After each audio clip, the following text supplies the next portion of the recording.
اعوذ باللہ من الشیطان الرجیم بسم اللہ الرحمن الرحیم رب اشرح لی صدری ویسر لی امری واحلل عقدۃ من لسانی یفقہوا قولی رب یسر ولا تعسر وتمم بالخیر اللہم لا سہل الا ما جعلتہ سہلا وانت تجعل الحزن اذا شئت سہلا اللہم انفعنا بما علمتنا وعلمنا ما ينفعنا وزدنا علما آمین یا رب العالمین۔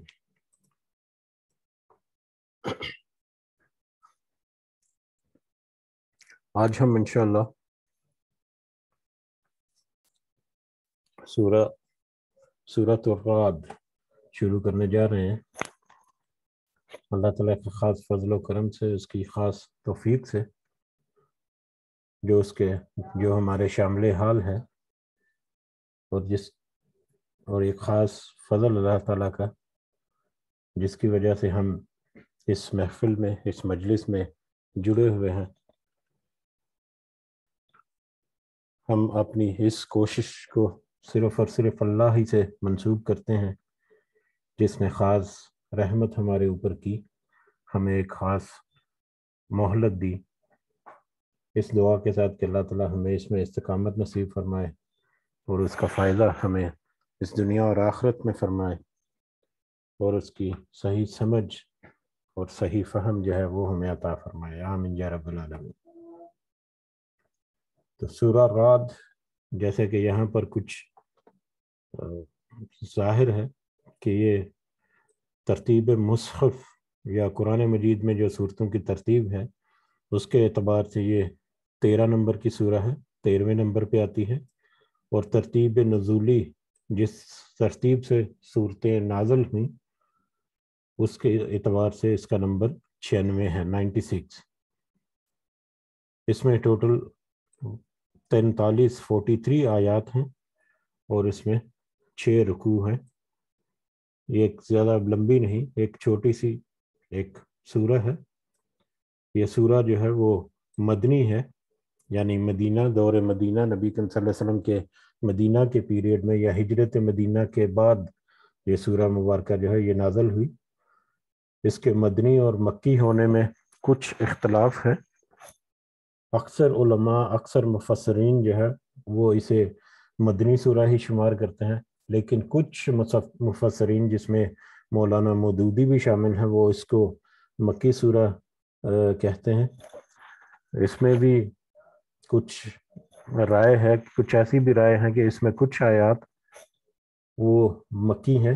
اور زیادہ تر آیات جو ہیں مدنی ہیں۔ بہرحال اکثر مفسرین جو ہے اسے مدنی سورہ کے طور پر ذکر کرتے ہیں، اور اس کی وجہ اس کے موضوعات ہیں۔ اس کے موضوعات کو اگر دیکھا جائے یا اس میں جو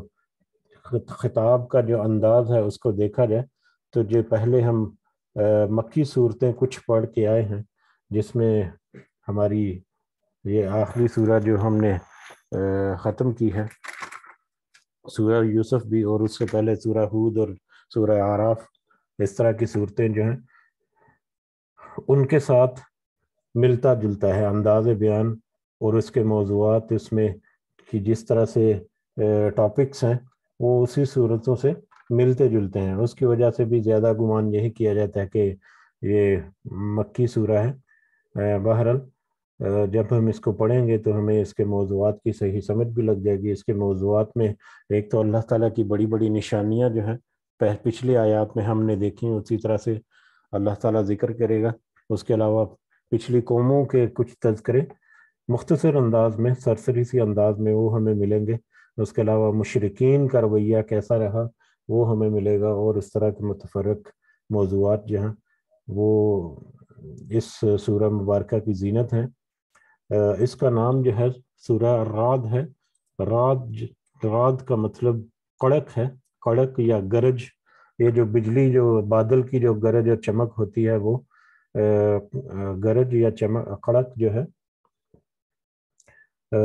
اسی سورہ مبارکہ میں آیت نمبر 13 میں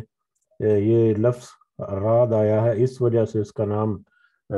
یہ رکھا گیا۔ اور جیسا کہ ہمیں یہ پہلے پتہ ہے کہ سورہ کا نام جو ہے اس کے موضوعات کا احاطہ نہیں کرتا، بلکہ اس کی صرف شناخت کے طور پر ہے۔ تو بہرحال یہ لفظ جو ہے یہ اسی سورہ مبارکہ کی آیت نمبر 13 نمبر آیت میں آیا ہے، اسی مناسبت سے اس کا نام سورۃ الرعد رکھ دیا گیا ہے۔ چلو شروع کرتے ہیں انشاءاللہ۔ اعوذ باللہ من الشیطان الرجیم، بسم اللہ الرحمن الرحیم۔ الف لام میم را تلک آیات الکتاب، یہ کتاب کی آیتیں۔ الف لام میم را، یہ تو حروف مقاطعات ہیں، ان کا معنی اور مفہوم صرف اللہ اور اس کے رسول صلی اللہ علیہ وسلم ہی جانتے ہیں۔ تلک آیات الکتاب، یہ کتاب کی آیتیں ہیں، یہ کتاب یعنی قرآن کی آیتیں۔ والذی، اور وہ جو انزل الیک، نازل کیا آپ کی طرف، من ربک، آپ کے علم کی طرف جو کچھ نازل کیا گیا وہی یہ کتاب کی آیات، اور وہی جو بھی آپ کی طرف اللہ تعالیٰ نے نازل کیا، الحق، وہ حق ہے، وہ سچ ہے، وہ ایک اٹل حقیقت ہے، اس میں کسی قسم کی کوئی تخریب یا کسی قسم کی کوئی بناوٹ نہیں، وہ ایک اٹل حقیقت ہے، حق ہے، سچ ہے۔ وَلَكِنَّ أَكْثَرَ النَّاسِ لَا يُؤْمِنُونَ، اور لیکن اکثر لوگ سب ایمان نہیں لاتے، اکثر لوگ اس پر ایمان نہیں لاتے۔ جو سب سے بڑا اعتراض یا سب سے زیادہ جو آرگومنٹ نبی کریم صلی اللہ علیہ وسلم کے ساتھ لوگ کرتے تھے اس وقت، وہ یہی تھا کہ یہ جو آپ قرآن کی آیات ہمیں سناتے ہیں اور یہ کہتے ہیں کہ یہ اللہ کی طرف سے مجھے وحی کی ہو رہا ہے، یہ میرا اپنا گھڑا ہوا نہیں، یا میں اپنی طرف سے کوئی بات نہیں کرتا، بلکہ اللہ کی طرف سے یہ سارا پیغام ہے، تو اس کو ماننے سے وہ انکار کرتے تھے، وہ اس چیز کو ماننے کے لیے تیار نہیں تھے کہ یہ سارا کچھ اللہ کی طرف سے نازل کرتا ہے یا اللہ کی وحی ہے۔ اور اسی لیے وہ اکثر کہتے تھے کہ اگر یہ سچ ہے تو اس کا کوئی معجزہ کیوں نہیں ہے، کوئی معجزہ ایسا ہمیں ملے، کوئی اللہ کی طرف سے کوئی ایسی بڑی نشانی ملے جس سے ہمیں یقین آ جائے کہ یہ واقعی اللہ کا کلام ہے یا اللہ کی طرف سے نازل ہوا ہے، کوئی فرشتہ اسے لے کر اترے، یا اللہ خود ہی ہمارے سامنے آئے اور یہ قرآن جو ہے وہ دے دے، یا مختلف معجزات جو پچھلے رسولوں یا پچھلی قوموں کے جو رسول آئے ان کے اوپر جو معجزات جس طرح کے ہے اس طرح کا کوئی معجزہ کیوں نہیں آتا، یا نبی کریم صلی اللہ علیہ وسلم سے کہتے ہیں کہ آپ تو ایک عام انسان ہم جیسے ہی، آپ کو کیسے نبوت کا ایک عہدہ مل سکتا ہے۔ تو اس کی یہی وجوہات تھیں، یہی وجہ تھی کہ وہ اس کو اللہ کی وحی اور اللہ کی طرف سے پیغام جو ہے وہ ماننے سے انکار کرتے تھے، وہ مانتے ہی نہیں تھے، یعنی وہ اس کے اوپر ایمان ہی نہیں لاتے تھے کہ یہ اللہ کی کتاب ہے، یہ اللہ کی نازل کردہ ہے، یہ وحی جو ہے یہ اللہ کی طرف سے نازل کردہ ہے، جبکہ اللہ تعالیٰ نبی کریم صلی اللہ علیہ وسلم کو کہہ رہے ہیں کہ یہ کتاب آپ فکر نہیں کریں، آپ تو یقین تو ہے لیکن آپ اپنے دل میں یہ پکا پختہ رکھیں، کسی قسم کا کوئی شک نہیں کہ یہ کتاب اور یہ وحی جو ہے یہ اللہ تعالیٰ کی طرف سے حق ہے، سچ ہے۔ اللہ الذی، اللہ تو وہ ہے، الذی جس نے رفع السماوات بغیر عمد، جس نے بلند کیا آسمانوں کو بغیر ستونوں کے، تراؤنہا، سب تم دیکھتے ہو انہیں، یہ آسمان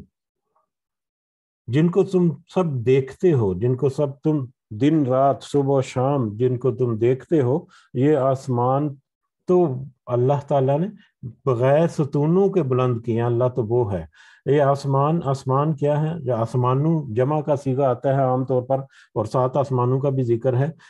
ہماری جو انسانی عقل ہے وہ اس وقت اس لیول تک نہیں پہنچی کہ وہ 7 آسمان کیسے ہیں، یا ان کی ترتیب کیسی ہے، ان کی حیت کیسی ہے، وہ کس طرح سے وجود رکھتے ہیں،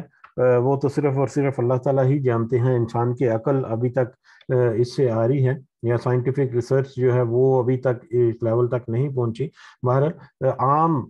نظر سے ہم جب دیکھتے ہیں کہ دن کے ٹائم میں تو ہمیں ایک نیلی پرت سی یا نیلی تہ سی ہمیں اپنے سروں کے اوپر نظر آتی ہے، جس کو ہم عام طور پر آسمان دنیا کہہ دیتے ہیں، یا یہ آسمان کی تشبیہ دیتے ہیں۔ اور رات کے وقت اگر ہم نظارہ کریں تو رات کو ایک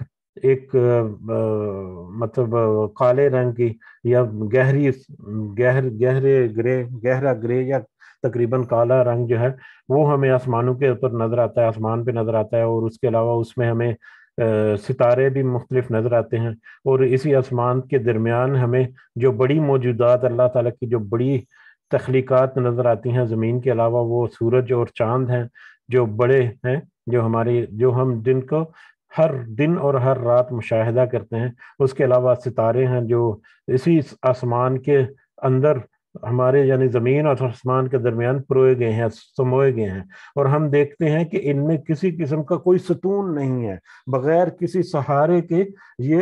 بلند ہیں، یہ کھڑے ہیں۔ آسمان بھی بغیر کسی ستون کے، بغیر کسی سہارے کے کھڑا ہے، اور آسمان کے اندر جتنی موجودات ہیں ان کو اللہ تعالیٰ نے ایک خاص کشش سے، ایک خاص قوت سے، ایک دوسرے کے ایک خاص فاصلے پر ان کو کھڑا کر دیا گیا ہے۔ یہ میگنیٹک فورسز، ان کو ہم ان کے نام سے ہم آج تھوڑی بہت سمجھ رکھتے ہیں، جو ہماری انسان کی عقل آج تک ہے کہ میگنیٹک فورسز ایک ایسی قوتیں ہیں، غیر مرئی قوتیں ہیں، جو دو اجسام یا مختلف اجسام کو ایک دوسرے سے ایک مقرر فاصلے کے اوپر رکھتی ہیں، اور اس میں بگاڑ نہیں۔ اللہ تعالیٰ کی قدرت ہے کہ وہ ایسے اس کو بیلنس کیا ہوا ہے کہ اس میں ہزاروں، لاکھوں یا اربوں، کروڑوں، اللہ عالم کب سے یہ زمین جو ہے یا یہ کائنات جو ہے وہ مارد وجود میں آئی، تب سے لے کے اب تک وہ اسی طرح سے قائم و دائم ہے اور چلتی جا رہی ہے، اور ایسے بیلنس طریقے سے یہ سارے اجسام جو ہے یہ اپنا وجود رکھتے ہیں کہ جس کو اگر بہت ہی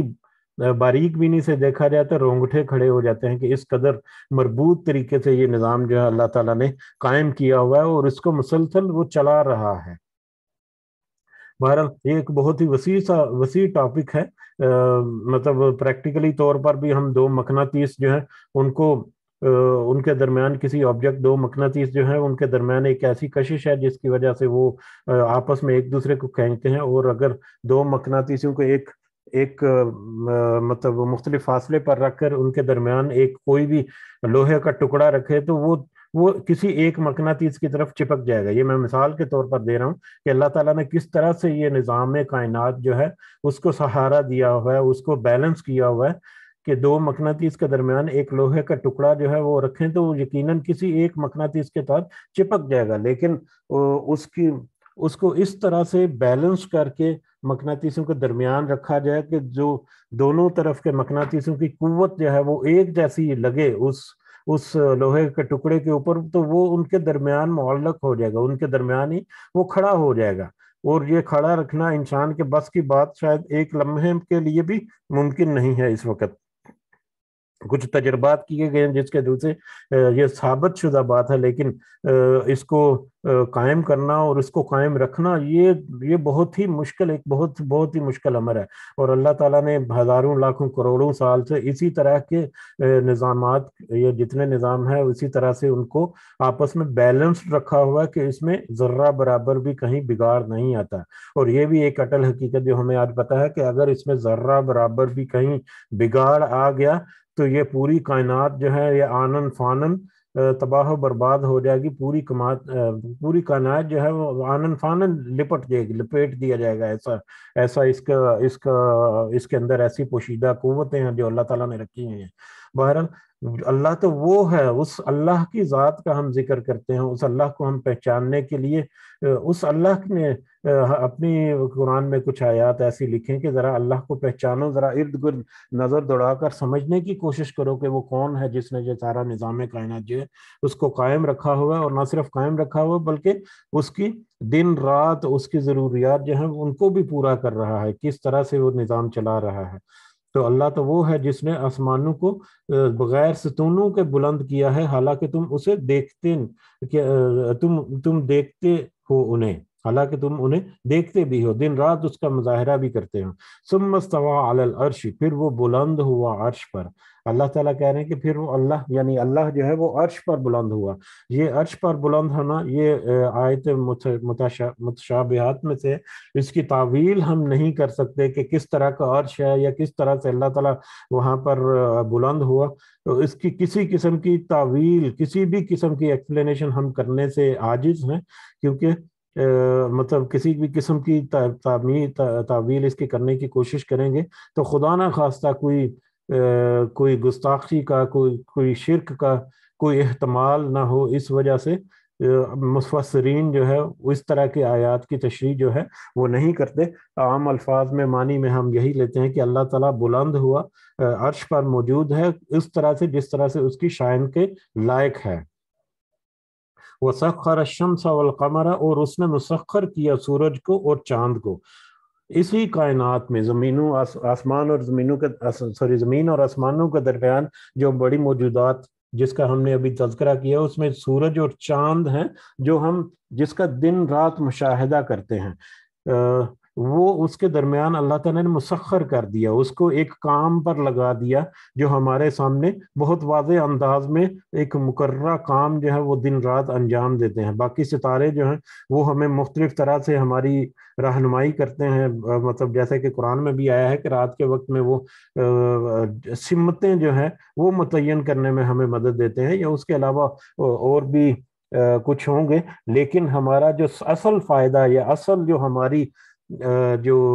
آبزرویشن ہے زمین کے علاوہ دوسرے جو موجودات ہیں وہ سورج اور چاند ہی ہیں، کہ کیسے وہ سورج جو ہے وہ سارا دن اپنے آب و تاب سے چمکتا ہے اور دن کی روشنی یا دن کا اجالا جو ہے وہ پیدا کرتا ہے، اور دن کے اجالے میں ایک زندگی جو ہے اس کی اپنی ہی ایک کیفیت اور اپنا ہی ایک وجود ہے، جس کا ہم نے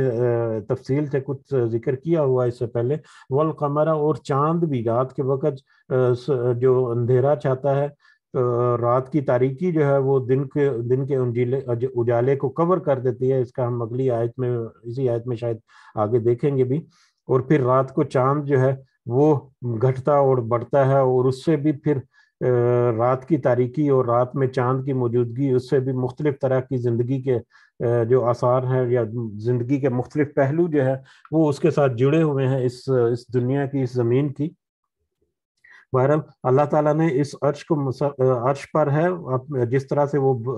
اس کے شان کے لائق ہے، اور اس نے سورج اور چاند کو بھی ایک خاص کام کے اوپر مسخر کیا ہوا ہے، ایک خاص کام جو ہے وہ اس کو دیا ہوا ہے جس کے اوپر وہ دن رات کئی ہزاروں کروڑوں سالوں سے چلتا جا رہا ہے۔ کل یجری لاجل مسمى، ہر ایک چل رہا ہے ایک مقررہ وقت کے لیے، ہر ایک چل رہا ہے ایک مقررہ وقت کے لیے، ہر ایک یعنی اس دنیا میں ہر ایک ذرہ یا ایک چیز جو اس دنیا میں موجود ہے وہ ایک مقررہ وقت تک کے لیے چل رہی ہے، یا مقررہ وقت تک کے لیے اپنا کام جو ہے وہ انجام دے رہی ہے۔ اس کو بھی اگر ہم وسعت نظر سے دیکھیں، وسیع نظر سے دیکھیں، تو یہ دنیا میں جتنے موجودات یا جتنے کائنات جس کا ہم نے ذکر کیا ابھی، سورج، چاند، ستارے، سیارے، اور جو بھی ہمیں زمین اور آسمانوں کے درمیان نظر آتا ہے، یہ سب کے سب کسی ایک خاص محور کے گرد گھوم رہے ہیں، کہیں سفر کر رہے ہیں، کہیں نہ کہیں یہ کچھ نہ کچھ کام انجام دے رہے ہیں۔ یہ پورا نظام کائنات کچھ بھی کہیں بھی مطلب اسٹیشنری نہیں ہے، ساکن نہیں ہے، کچھ بھی، ہر چیز جو ہے وہ کچھ نہ کچھ کر رہی ہے، کچھ نہ کچھ گردش کر رہی ہے، کچھ نہ کچھ کام انجام دے رہی ہے، اگر ہم وسعت نظر سے دیکھیں۔ اور اگر ہم باریک بینی سے دیکھیں، باریک نظر سے دیکھیں، یعنی مائکروسکوپک ویو جسے ہم کہہ سکتے ہیں، اس کے حساب سے دیکھیں تو اس کائنات کا ذرہ جو ہے جس کا ہمیں پتا ہے کہ ایٹم کی ڈیفینیشن بھی ہمیں پتا ہے کہ ایٹم کو اگر دیکھیں یا ذرے کو اگر دیکھیں تو اس میں بھی نیوٹران، پروٹون، الیکٹران ہے، اور الیکٹران جو ہے وہ ایک خاص رفتار کے ساتھ پروٹون کے گرد جو ہے وہ چکر کاٹ رہا ہے۔ جس طرح سے ہمیں کائنات میں وسیع نظر میں ایک مشاہدہ ہمیں ملتا ہے، سیم اسی طرح کا مشاہدہ ہمیں ذرہ میں بھی ملتا ہے، جو ایٹم جو ملتا ہے، جو ایک خفیف ترین یا چھوٹا ترین مطلب اس کائنات کا جز ہے جس کو مزید تقسیم نہیں کیا جا سکتا، یا جس سے چھوٹی چیز ممکن نہیں۔ تو چھوٹی سے چھوٹی چیز سے لے کے بڑی سے بڑی چیز تک کسی نہ کسی نظام کے تحت کچھ نہ کچھ متحرک ہے، کچھ نہ کچھ کام کر رہی ہے، کسی نہ کسی طریقے سے چل رہی ہے، اور اللہ تعالیٰ کہہ رہے ہیں کہ ان کا یہ چلنا جو ہے لِأَجَلٍ مُّسَمًّى، ایک مقررہ وقت تک کے لیے ہے۔ یہ سارے نظام کائنات جو ہے ایک مقررہ وقت تک کے لیے ہے، وہ وقت جو اللہ تعالیٰ نے مقرر کر دیا اس کے لیے۔ یُدَبِّرُ الْأَمْرَ، وہ تدبیر کرتا ہے کام کی۔ یہ سارے کام، جو سارے کائنات میں جو جتنے بھی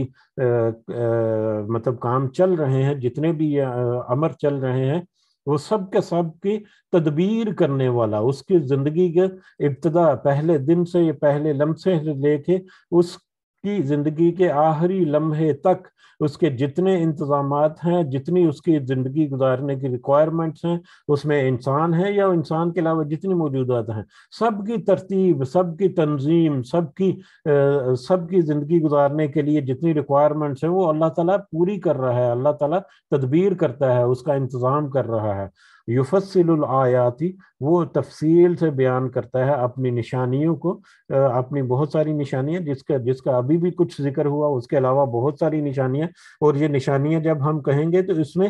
تقریباً ہر طرح کی نشانیاں آ جاتی ہیں، جس میں جیسا کہ یہ اوپر ذکر ہو رہا ہے کائنات کے بارے میں مختلف، پھر انسان کی اپنی زندگی، پھر مطلب زمین کے اوپر حیات جو ہے وہ موجود ہے، اس کے علاوہ مطلب روحانی جو نظریات ہیں، وہ معاشرتی معاملات جو اللہ تعالیٰ نے ذکر کیے، پچھلی قوموں کو ذکر کیے، وہ بھی اللہ تعالیٰ کی طرف سے آیات ہیں ہمارے لیے، جن سے ہم کل ہی ہم نے پڑھا تھا کہ عبرت حاصل کرنے کے لیے۔ تو یہ ساری تفصیل، اپنی نشانیاں یا اپنی آیات اللہ تعالیٰ تفصیل سے بیان کرتے ہیں، لعلکم، تاکہ تم بلقاء ربکم توقنون، اپنے رب کی ملاقات کا یقین کر لو، تاکہ تم اپنے رب کی ملاقات کا یقین کر لو، یعنی یا کہ تم اس بات پر یقین کر لو کہ یہ جتنی کائنات یا اس کائنات میں جو بھی نظام اور جو بھی کچھ موجود ہے، یہ ایک خاص مقررہ وقت تک کے لیے ہے، جس کا ابھی اوپر ذکر ہوا، اور ایک وقت آئے گا کہ یہ سارا نظام جو ہے، خاص کر نظام زندگی اور نظام کائنات، جو نظام میں جو زمین جو ہے، یا جو بھی اللہ تعالیٰ کے حکم کے تحت یہ سب کچھ لپیٹ دیا جائے گا، اور پھر ایک وقت آئے گا جب قیامت برپا ہوگی، اور اس میں پھر سب کے سب اللہ سے ملاقات ہوگی، سب کی اللہ تعالیٰ ملاقات کرے گا سب کے ساتھ، تو تاکہ تم اس وقت کا یقین کرو جب اللہ تعالیٰ سے ملاقات کا وقت ہوگا، یعنی قیامت کا وقت، تاکہ تم اس چیز پر یقین کرو۔ یہ سارا کچھ اللہ تعالیٰ نے بہت تفصیل سے بیان کیا، تاکہ آخر کار جو انجام جو ہے قیامت میں جو ہوگا، اس کی طرف تمہارا دھیان ہو، اسے تم یقین کرو، اس کے اوپر تم ایمان لے کر آؤ۔ وَهُوَ الَّذِي، اور وہی ہے جس نے مد الارض، بچھایا زمین کو، وہی ہے جس نے زمین کو بچھایا، اس سے پہلے بھی پڑھ چکا ہے کہ اللہ تعالیٰ نے اس زمین کو بچھونا بنایا انسان کے لیے، وہی ہے جس نے زمین کو بچھایا۔ اب زمین کو بچھایا، ایک خاص ترتیب دی اس زمین کو، اس زمین کی ایک خاص شکل جو ہے، اس شکل میں اس زمین کو ڈھالا۔ اس کی مزید تفصیل ہے، وَجَعَلَ فِيهَا رَوَاسِيَ، اور اس میں پہاڑ بنائے، اس زمین کو بچھایا، اس زمین کو ایک معتدل طریقے سے انسان کے رہنے کے قابل بنایا، اور اس میں پہاڑ بنائے یا اس میں پہاڑ گاڑ دیے، وہ انہارن، اور نہریں بھی بنائی اس میں، وہ من کل ثمراتی، اور تمام پھلوں میں سے۔ پہلے اس حصے کا دیکھتے ہیں کہ اس نے وہی اللہ وہی ہے جس نے اس زمین کو بچھایا اور اس میں پہاڑ اور نہریں بنائی۔ پہاڑ اور نہریں، اگر ہم زمین کی حیت یا زمین کی ساخت یا زمین کی جو ترتیب ہے اس کو دیکھا جائے، مطلب پہلی آیات، یہ پچھلی آیت جو گزری ہے، اس میں ہم نے دیکھا کہ کائنات کے بارے میں اللہ تعالیٰ نے ذکر کیا کہ اس زمین اور زمین کے علاوہ دیگر جو آسمانوں کے اوپر ہمیں نظر آتے ہیں، اور اس میں چاند اور سورج کا بھی الگ سے ذکر کیا کہ اس کی طرف توجہ دو ذرا، اور اس کی طرف ذرا سمجھنے کی کوشش کرو۔ پھر اگر میرے جیسا کوئی کم عقل انسان یا کم علم انسان، جس کے پاس اتنی زیادہ تحقیقات یا اتنا زیادہ علم نہیں، یا اتنا زیادہ تجربہ نہیں رکھتا، یا اتنی زیادہ سمجھ بوجھ نہیں رکھتا، تو اتنا دور مت دیکھو، اپنی زمین کو دیکھ لو کہ کس طرح سے اس زمین کو اللہ تعالیٰ نے بنایا، اس طرح زمین کو بچھونا بنایا تمہارے لیے جس میں تم رہتے ہو، اور اس میں پہاڑ اور نہریں بنائی۔ اور پہاڑ اور نہریں بنانے کا جو یہاں پر اشارہ دیا گیا، وہ ایک بہت ہی اہم طرف اشارہ ہے، جو ایک واٹر سائیکل، جس کا ہم نے تفصیل سے پہلے بھی تذکرہ کیا ہوا ہے کہ واٹر سائیکل اللہ تعالیٰ ایک خاص قدرت کے نظام کے تحت سمندر سے پانی جو ہے اس کو بادلوں کی شکل میں، پہلے بخارات کی شکل میں اٹھا کر بادل اس کے بناتا ہے، پھر ہواؤں سے وہ بادل جو ہے وہ سفر کرتے ہیں، میدانی علاقوں میں بارشیں کرتے ہیں، پھر پہاڑی علاقوں میں جا کر وہاں پر بارش برساتے ہیں، اور وہاں پر سرد ہو کر مطلب برف کی صورت میں محفوظ کر دیے جاتے ہیں۔ واٹر سٹوریج کا سسٹم ہمارے پہاڑوں کے اوپر اللہ تعالیٰ قائم کرتا ہے. جس طرح سے ہم اپنے گھروں کے اوپر ٹینک رکھتے ہیں، ٹینک بناتے ہیں جس میں پانی سٹور کر لیتے ہیں، اور اس میں سے پانی جو ہے وہ ہمارے پائپس کے ذریعے نلوں میں آتا ہے، مطلب جس کو ہم استعمال کرتے ہیں. اس طرح سے اللہ تعالیٰ نے پہاڑوں کے اوپر برف کی شکل میں پانی، جمے ہوئے پانی کی شکل میں سٹوریج کا انتظام کر دیا، جو آہستہ آہستہ قطرہ قطرہ گھل گھل کر وہاں سے چلتا ہے اور پہاڑوں میں ندی نالوں کی شکل اختیار کرتا ہے. پھر چشمے بنتے ہیں، چشمے اور ندی نالے مل کر پھر وہ اور زیادہ بڑا دریاؤں کی شکل میں بہتے ہیں، اور دریا جو ہے زمین کے مختلف ٹکڑوں سے ہوتا ہوا سفر کرتا ہوا سمندر میں جا کر دوبارہ مل جاتا ہے. اور انہیں دریاؤں سے پھر نہری نظام جو ہے وہ انسان نے ترتیب دیا، جس سے وہ آب پاشی کے کام لیتا ہے. اور یہ پانی جو سفر کرتا ہے سمندر سے لے کے پہاڑوں تک اور پھر زمین میں چلتا ہوا واپس جاتا ہے، تو پھر اسی دوران میں یہ پانی جو ہے بارش کے ذریعے یا نہروں کے ذریعے اور دریاؤں اور ندی نالوں کے ذریعے زمین کے اندر سرایت کرتا ہے، جس سے پھر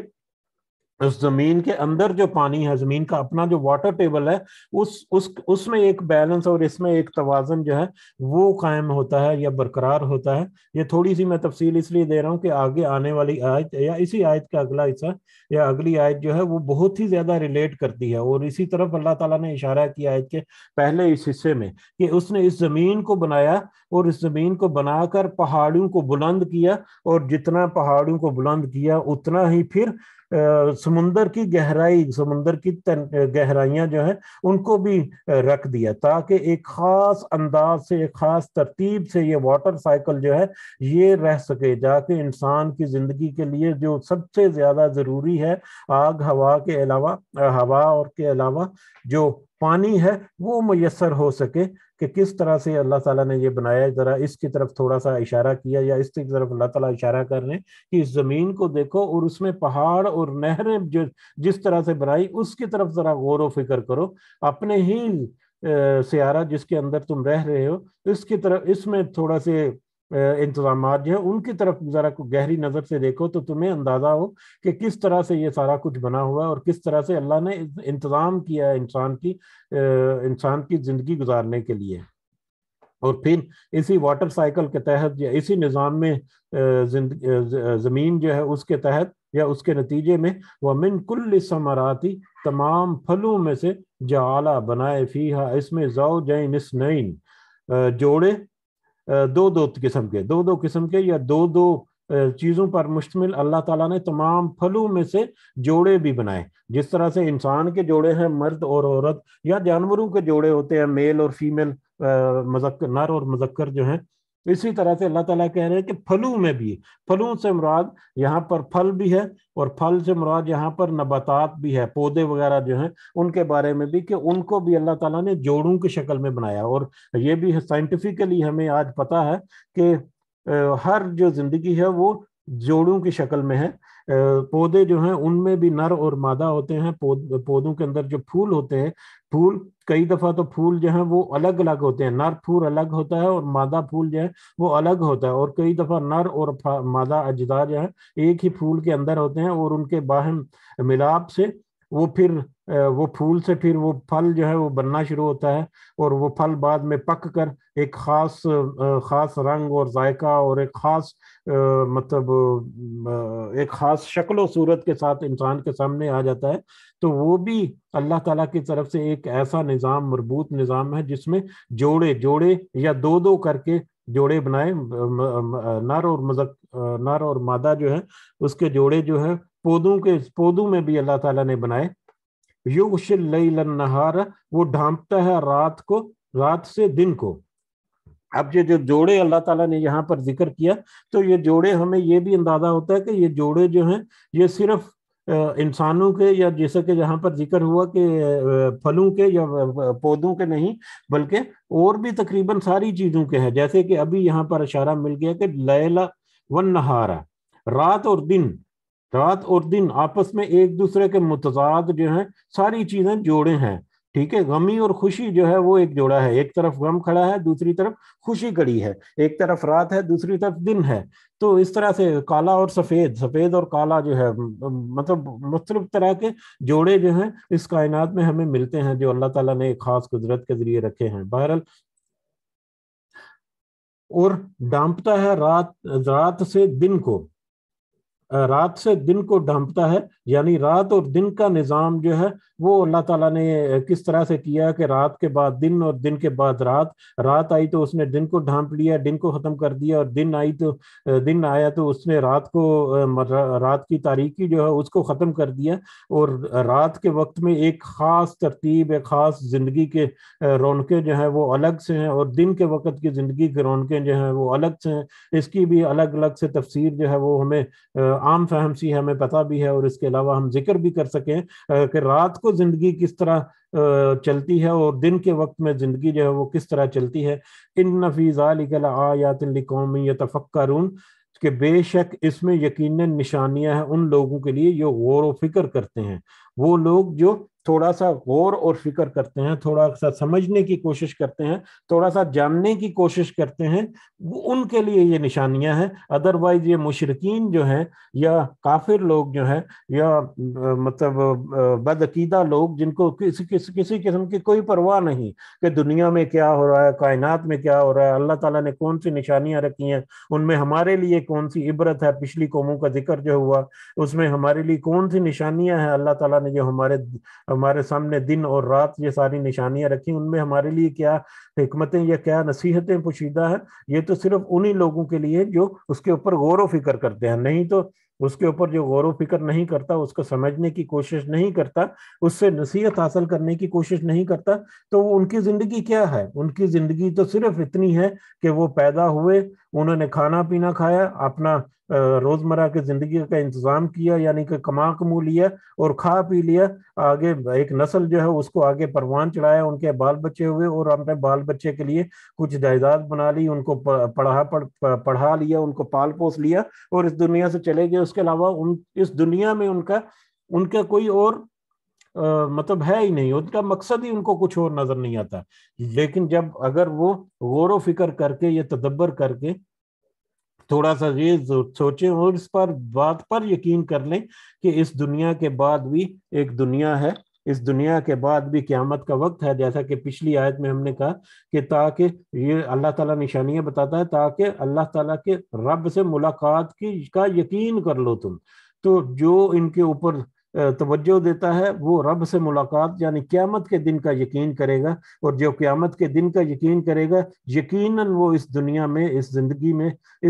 میں یا اس دنیا میں جو زندگی کی صورت میں اس کو جو مہلت ملی ہوئی ہے، اس مہلت کے اندر وہ اپنی اصلاح کرے گا تاکہ آئندہ آنے والی جو دنیا ہے یا آئندہ آنے والے جو اس کی زندگی ہے، اس زندگی کے بعد اس زندگی کے لیے وہ کچھ کما سکے یا اس کے لیے کچھ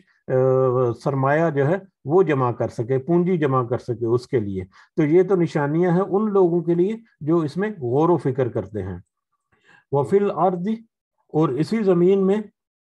قطع ٹکڑے ہیں، متجاورات ایک دوسرے سے ملے ہوئے، اسی زمین میں ٹکڑے ہیں۔ یہ زمین کی اب مختلف طرح کی خوبصورتیاں یا مختلف طرح کی نشانیاں اللہ تعالیٰ بتا رہے ہیں کہ اس زمین میں اللہ تعالیٰ نے کیا کیا رکھا ہوا ہے، ذرا غور و فکر تو کر کے دیکھو۔ وَفِي الْأَرْضِ قطع متجاورات، اور اس زمین میں ٹکڑے ہیں ایک دوسرے سے ملے ہوئے، جس طرح سے پہلے ہم نے ذکر کیا کہ جوڑے دن اور رات کا جوڑا ہو گیا، مطلب نر اور مادہ ہو گئے، مطلب ایک دوسرے کی اپوزیشن، اسی طرح اس زمین میں بھی مختلف طرح کے ٹکڑے ہیں جو ایک دوسرے سے جڑے ہوئے ہیں۔ مفسرین کہتے ہیں کہ یہ مختلف طرح کے ٹکڑے سے مراد کہ ایک طرف بنجر اور بیابان زمین ہے جس کے اوپر کھیتی باڑی جو ہے وہ کاشت کرنا ممکن نہیں، اسی کے ساتھ متصل، اسی سے ملی ہوئی ایک بڑی ہی سرسبز و شاداب زمین جو ہے وہ اس کا ٹکڑا بھی موجود ہے۔ ایک طرف جو مطلب سمندر ہے جو زمین کا حصہ ہے، لیکن وہاں پر زندگی جو ہے مختلف طریقے سے مطلب اس کے ساتھ ہی ایک خشکی کا ٹکڑا بھی ہے جو اس زمین پر موجود ہے۔ اسی زمین پر پہاڑ بھی موجود ہیں اور اسی زمین پر چٹیل میدان جو ہے وہ بھی موجود ہے۔ تو مطلب اسی زمین پر صحرا بھی ہیں، صحرا کے ساتھ ہی ملی ہوئی دوسری عام زمین جو ہے جہاں پر بڑی آسان زندگی ہے وہ بھی موجود ہے۔ تو اسی زمین کے اوپر اس کے مختلف ٹکڑے جو ہیں ان کو باہم ملا کر اللہ تعالیٰ نے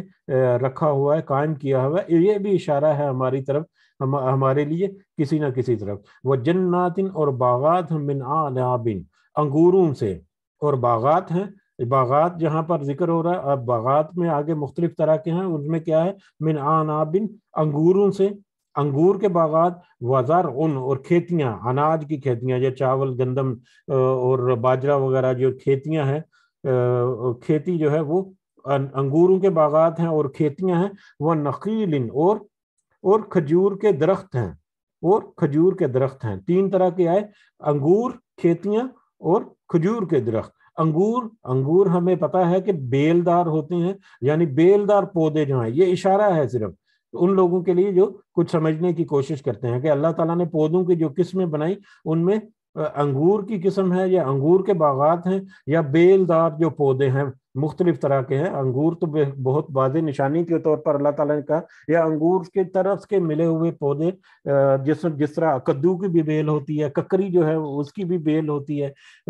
مطلب انگور کی بیل جو ہے، بیلدار پودے. اور اس کے طرح کھیتیاں ہیں، کھیتیاں جو ہر سال جو ہے ایک مقررہ وقت تک ان کو کاشت کیا، مطلب بویا جاتا ہے. پھر جب وہ ایک مقررہ وقت کے اندر وہ پک جاتی ہیں تو ان کو کاٹ کر اگلی فصل کے لیے دوبارہ سے زمین تیار کر دی جاتی ہے. تو وہ کھیتیاں ہیں، کھیتی جیسی زمین ہے. وہ نخیل، اور کھجور کے درخت، بہت ہی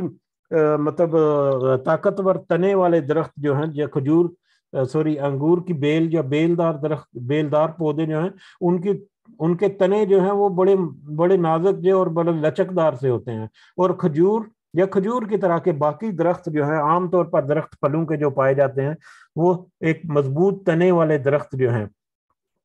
وہ سارے کے سارے. تو اللہ تعالیٰ نے اسی زمین میں باغات بنائے، اور ان باغات میں انگوروں کے باغات ہیں اور کھیتیاں ہیں اور کھجور ہیں، کھجور کے درخت ہیں. سنوان، زیادہ تنوں والے، وہ غیر سنوان، اور زیادہ تنوں کے بغیر ایک تنے والے. یہ جو جتنے طرح کے درخت یا جتنے طرح کے نباتات جن کا ذکر ہوا، یا جن کو ہم نے پچھلی آیت کے اس حصے سے سمجھنے کی کوشش کی کہ مختلف طرح کے پودے ہیں، ان میں دو قسمیں جو ہیں وہ واضح ہیں. ایک تو تنوں والے اور زیادہ تنوں والے، اور دوسرا زیادہ تنوں کے بغیر یا ایک تنے والے. زیادہ تنے والے عام طور پر ہم جو درخت دیکھتے ہیں وہ زیادہ تنوں والے ہیں. ایک عام درخت جو ہمارے ذہن میں بنتا ہے کہ اس کا ایک مین تنا ہے، اس تنے سے پھر وہ برانچیں نکلتی ہیں، وہ برانچوں سے پھر مزید برانچیں نکلتی ہیں، اور ان کے اوپر پھر مطلب پتے لگتے ہیں، اور انہیں کے اوپر پھر پھول بنتے ہیں، پھر ان سے پھل بنتے ہیں. کہ مختلف عام درخت جو ہمارے ذہن میں جو اشارہ بن جاتا ہے یا امیج بن جاتا ہے جب بھی ایک درخت کا نام دیا جائے. لیکن اس کے علاوہ کچھ ایسے بھی ہیں جو زیادہ تنوں کے بغیر یا ایک تنے والے بھی درخت ہیں بہت سارے، یا ایک تنے والے پودے بھی ہیں، جس کی سب سے بڑی مثال جو ہے وہ کیلے کا درخت ہے. کیلے کا درخت جو ہے اس کا ایک تنا، بلکہ اس میں تو تنا ہوتا ہی نہیں، وہ درمیان سے ایک پتوں سے ہی بنا ہوا ایک تنا سا رہتا ہے جس کے اوپر پھر پھل نہیں جاتا ہے. اور ایک درخت جو ہے وہ ایک دفعہ میں ایک ہی پھل دے کر ختم ہو جاتا ہے. اور اس کے علاوہ یہ کھیتی جو ہے جس کا ذکر ہوا پچھلی اسی آیت میں، یہ اناج وغیرہ کے جو ہے وہ بھی ایک ہی تنا نکلتا ہے، ایک ہی مین تنا ہوتا ہے، اسی کے اوپر سٹے اور بالیاں وغیرہ لگتی ہیں، اور اسی کے اوپر ان کا پھل ہوتا ہے. تو مختصر یہ کہ زیادہ تنوں والے عام درخت جو ہیں، اور کچھ جو درخت ہیں وہ ایک ہی تنے والے، جیسے یہ بانس جو ہے، بانس کا درخت جو ہے وہ بھی ایک ہی تنا ہوتا ہے، اس میں زیادہ برانچز ہوتی نہیں ہیں. زیادہ تنوں والے اور ایک ہی تنے والے درخت بھی ہیں. یس کا،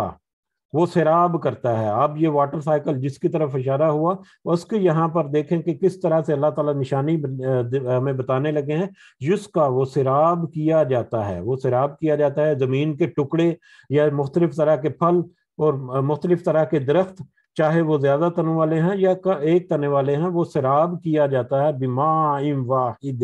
ایک ہی پانی سے. پانی تو ایک ہی ہے، چاہے وہ سمندر کے اندر ہے، چاہے وہ پہاڑوں کے اندر سٹور کیا ہوا ہے، چاہے وہ ندی نالوں میں بہ رہا ہے، چاہے وہ دریاؤں اور نہروں میں بہ رہا ہے، پانی تو ایک ہی ہے، پانی کی قسم تو ایک ہی ہے. تو ایک ہی قسم کے پانی، ایک ہی پانی سے ان کو سیراب کیا جاتا ہے، ان کو پانی پہنچایا جاتا ہے، ان کو مطلب یہ پھلنے پھولنے کے لیے جو پانی میسر کیا جاتا ہے وہ ایک ہی طرح کا ہوتا ہے. وہ نفضل، اور وہ ہم فضیلت دیتے ہیں، بعضھا علی بعض، ان میں سے بعض کو بعض پر، من اکل، فی الاکل، پھلوں کے ذائقے میں. اکل جو ہے کھانے کو کہتے ہیں، کھانے میں یا ذائقے میں.